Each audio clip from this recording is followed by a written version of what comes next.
Hello, everyone. I'm Haydn Zeis, your host, and I want to welcome you to the Raising Returns Real Estate Podcast. Our main goal and purpose is to provide you with real information and ideas that can help you understand the way that you want to invest in real estate. Whether you want to be an active investor or a passive investor, I can guarantee you that you're going to learn something new today. Today's guest is Aja De Los Santos, and she is currently an operations manager at Kassel Equity, which is a privately held investment firm that focuses on acquiring strategically viable companies with upside cash flow potential as well as value-add real estate. Aja is an entrepreneur at heart, and she has her MBA in entrepreneurial studies. Earlier in her career, she actually managed shell contracting companies, had over 100 employees, and $20 million in revenue. In 2010, Aja started a design-build firm, and that focused on commercial and residential projects, and the clients ranged from commercial outfits, private investors, and homeowners. Projects included over 280 projects in total, with multiple commercial build-outs and retail and office space. Aja collectively has managed over $52 million in various types and stages of construction projects. Aja, thank you so much for being here.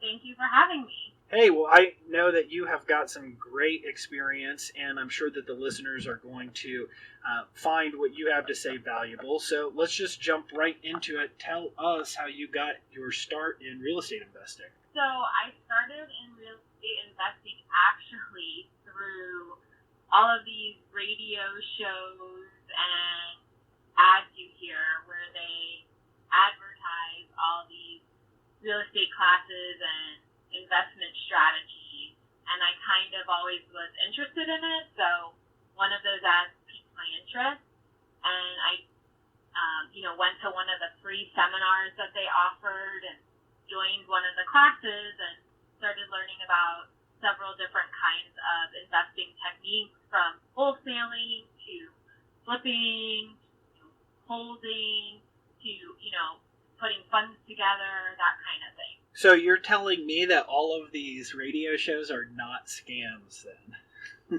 Well, I'm not telling you they're not scams.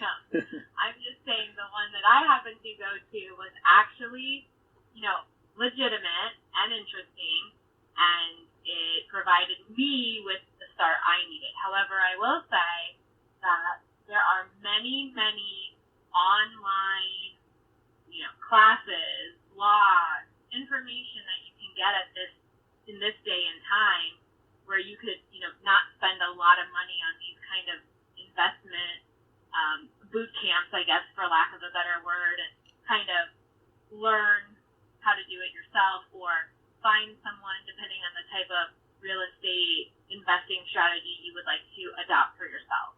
Well, I know that lots of these different programs are very valuable. I've got plenty of friends who have had the opportunity to be a part of these classes, and they can certainly be valuable. But you started out, and I guess let's talk a little bit about 280 residential projects. That's a huge amount, and tell me about that and kind of how that design build company started.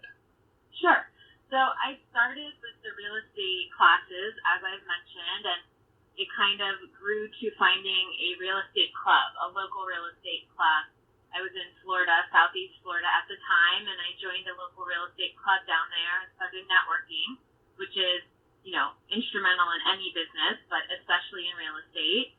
And I just started meeting people and, figuring out my own kind of strategy. And I did some wholesaling at the time, which is, if people aren't familiar, getting a contract on something and then kind of assigning it for a fee to someone else who wants to actually do the work on that house and then resell the house or buy the house and hold it. And it's not illegal, but a lot of people frown upon that kind of investing. But at the time, that was kind of how I started getting my feet wet. And then I realized that I wanted to be involved in the actual process of renovating the home because I had so much construction experience at that time. And I just thought, I can handle this. So I didn't have the funds at the time to do it myself. I sought out a private investor who we basically partnered. So he would put up the funds and I would do all the work, and then at the end we would have a profit share once the house was sold. So that's kind of how I slowly started getting involved, and we started with one house, and then we would do 4 to 6 at a time, and we took advantage of the market when we could, and we applied new strategy when the market shifted, and we just kind of continued to go down that road. So having 4 to 6 properties going at one time has to be, I could imagine, somewhat stressful if you're not organized. So I'm sure you had a process for the 4 to 6 at a time. Can you talk about that a little bit? Sure. So when we would find the house, right, because that's one of the hardest parts of real estate investing is finding the property. You would go in and you would do an initial rundown of what the property needed, and you would kind of create your own scope of work, I guess, in your head, and you would put it down on paper. And so say we had 3 going at once, and we would try to close on them within a relative short amount of time so we could resource our group of subcontractors and material suppliers so that each project was working independently but also in similar stages. So one subcontractor would finish one house and then go to do the work on the next, so we could keep the process flow going and not have too many delays, because obviously we all know in real estate time is money. And were you able to get discounts for materials by buying it in bulk when you have multiple projects going on at one time? Absolutely. So you can not only get discounts because of bulk buying, but you just really start to focus on where is the best place for you to buy the materials at the lowest cost. And then if you're doing a certain type of house, say you buy 4 houses and your strategy is to fix them up and rent them out, right? You're not going to go crazy. You're not going to spend all this money and make it the most beautiful house on the block, but you want it clean and functional and safe. You're going to be able to create a material list and know I can get this, say, vinyl wood flooring or faux wood, but the vinyl plank flooring for this price from this vendor, and you could buy a lot of it in bulk and get a discount, or you can just know that you're getting the best price from this vendor, and you can go out and you can get that, and you can make all those houses similar, because it doesn't matter at the end of the day. You're, like I said, you're just renting it out, and your value add is that you're offering a clean, safe, functional home. Now, some of these properties, would you sell all of them? Were they all flips, or did you keep some and put renters into them? So I had my own that I rented out. I would buy the property, fix it up, and rent it out. Everything that I had done with this investor, the one that I had mentioned earlier, we sold because that was our strategy.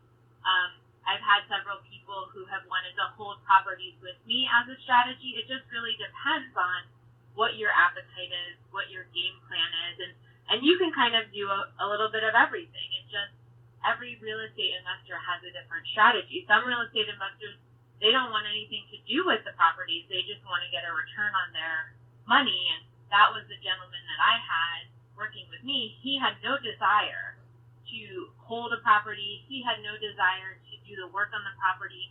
He just wanted to earn X amount of money, interest on his money every year. And, I wrote an article not too long ago about hard money being semi-passive. And then what you are doing, the flipping homes and going and doing the project, that is active management. But hard money loans is what I'm assuming your investor partner was essentially giving you. Is that right?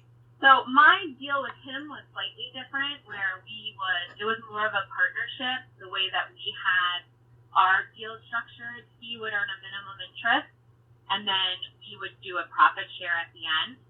So that was different. However, when I bought properties to hold for myself, I did use hard money, not from him, from other people.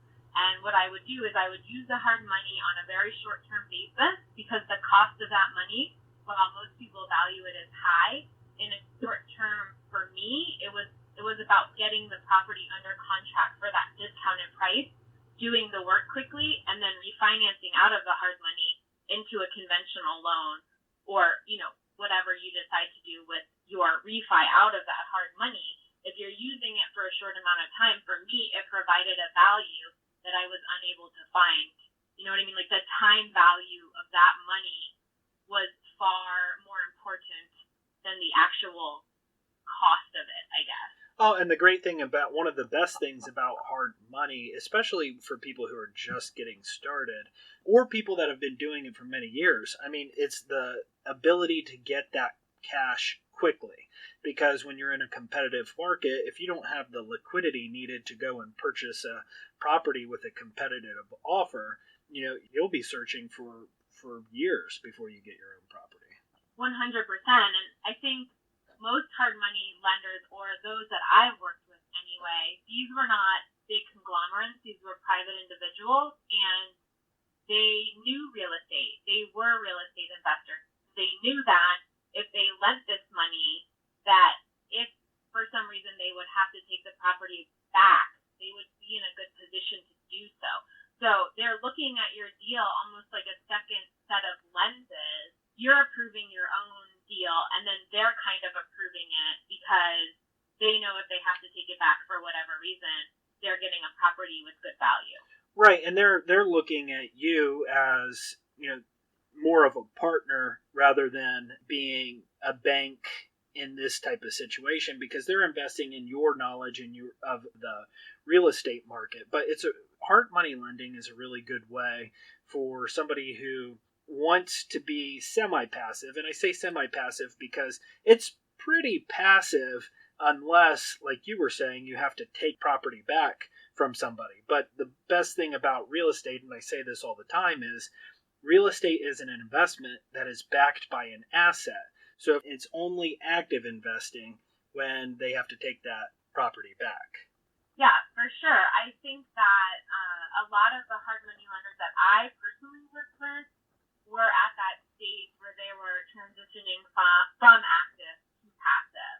But they had enough experience that they knew that in case it did have to become active again, they were comfortable in doing so. And I think obviously that's a successful transition for most real estate investors. Maybe you want to accumulate 10 to 15 properties, and then, you're in a position where you can give back, because I do think hard money to some extent is a win-win situation. And, we hear win-win all the time in lots of different kinds of forms and lots of different kinds of businesses. But, real estate partnerships of any kind should provide each party with some kind of win. So have you ever offered hard money to anyone from you being a hard money investor?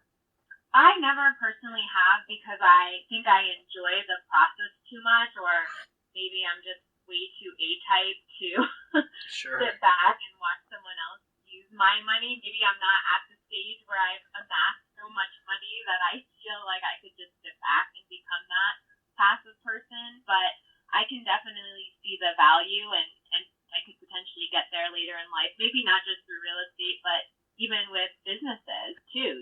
I think there's something to be said for, passive investing or joint partnership in those types of transactions. Yeah, I mean, a lot of times all the time you'll hear people talking about using other people's money. And when you hear that, you're like, well, what about the other person? How do they evaluate, deals? How do they get deals? And the other people are the people that maybe they're a busy professional that they don't have the time to invest in real estate, but they understand the value of it. The other people will partner with somebody that is like you, Aja, who understands real estate, understands the investing process, and you built an entire business around doing all of the work that a hard money lender wouldn't be able to do. I mean, a hard money lender, probably 9 times out of 10, those guys are not experts in real estate. You are the expert in real estate, and they're leaning on your experience to be able to go out and make the right decisions with their money. And that's a good point in general, right? Because a lot of people think real estate is sexy, and I mean, I think we both do, obviously. Sure. We think it's one of the greatest investment vehicles ever, right? I mean, think about everybody who's ever amassed any kind of tremendous amount of wealth.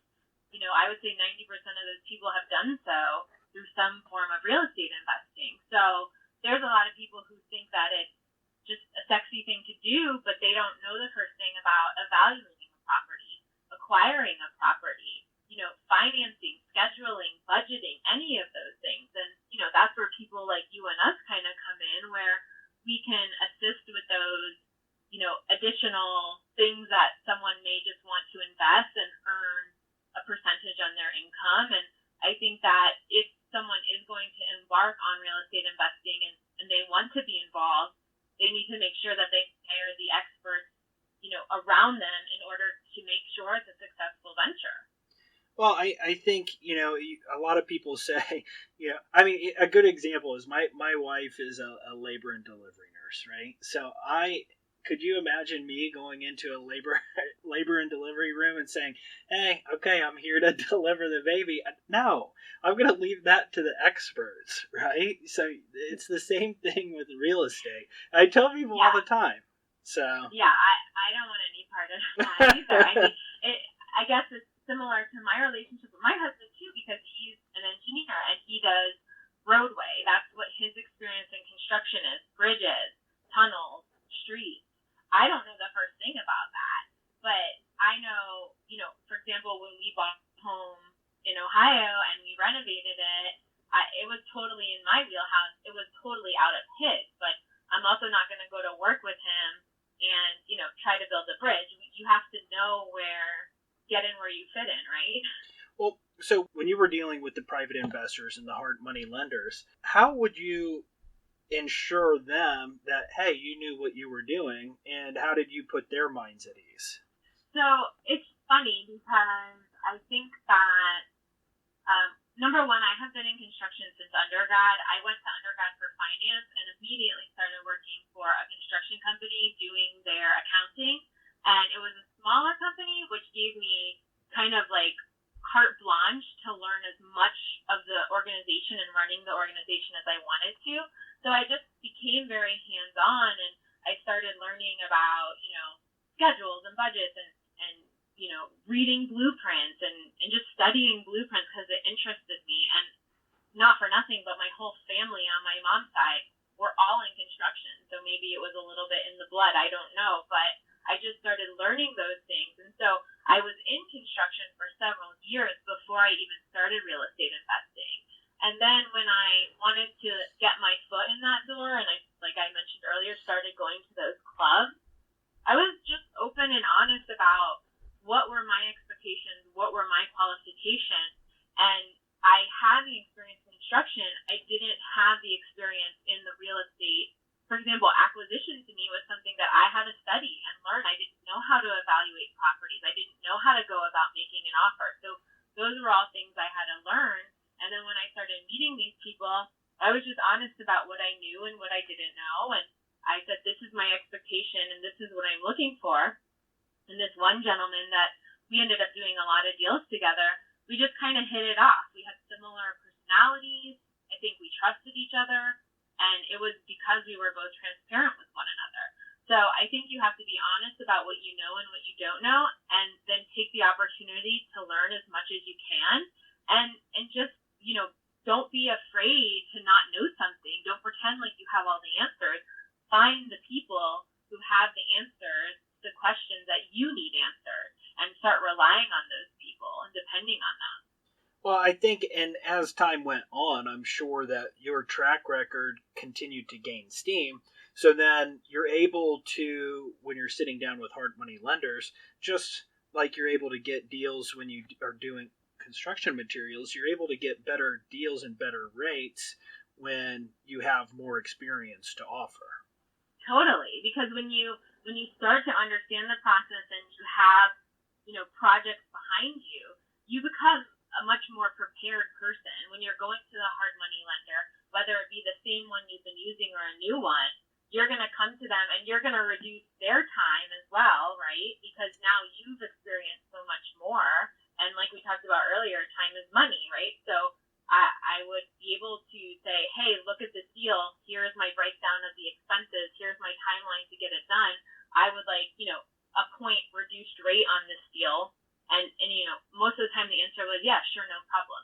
Because like you said, you have a track record, you're becoming successful in your endeavors, and they're seeing that, and they want to continue to do work with you. And then eventually you don't need the hard money guy anymore because you've pocketed enough money to do your own deals, or maybe you leverage your own money with some of their money and you do a little bit more, right?